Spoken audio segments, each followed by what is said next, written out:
71-এর পর মুক্তিযুদ্ধে প্রথম যখন তাজউদ্দিন সাহেব বাজেট করেন, তখন সরকারি কর্মচারীদের বেতনের হাইয়েস্ট লেভেল এবং লোয়েস্ট লেভেলের প্রপোর্শন কি হবে একটা বিতর্ক হয়েছিল।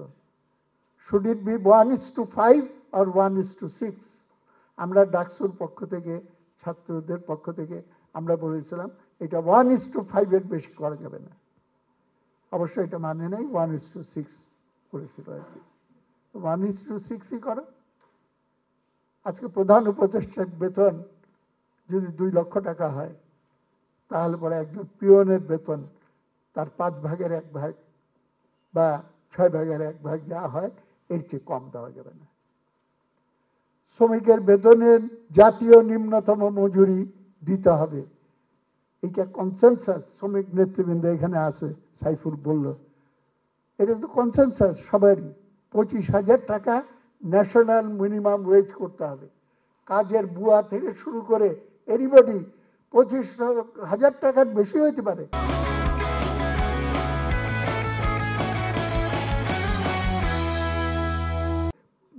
কিন্তু কম হবে না। তো এইটা কংক্রিটলি এখানে হয়তো দেওয়ার কথা ভাবা যেতে পারে।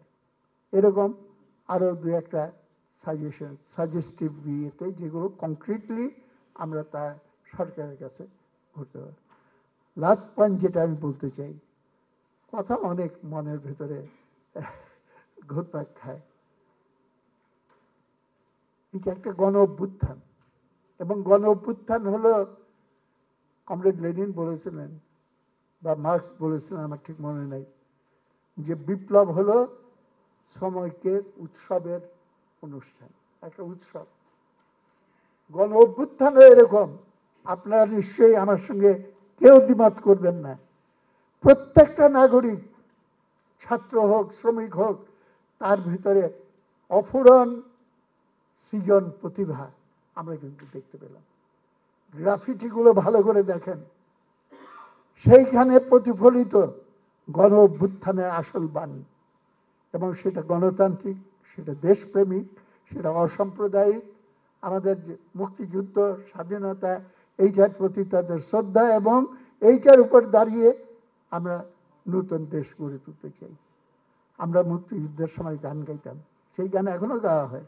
একটি ফুলকে বাঁচাবো বলে যুদ্ধ করি, একটি মুখে হাসির জন্য অস্ত্র ধরি। আমাদের ফুল ফুটানো বাগান এর পরিবর্তে হাসিনা এটাকে ক্যাসিনোর বাগান করে রেখেছিল। এখন আমাদের ফুল ফুটানোর বাগান আমাদের করতে হবে।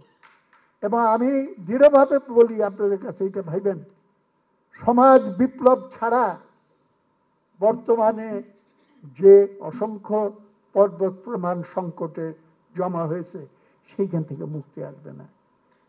কিন্তু এই সরকারের কাছে সমাজ বিপ্লব আশা করেন না।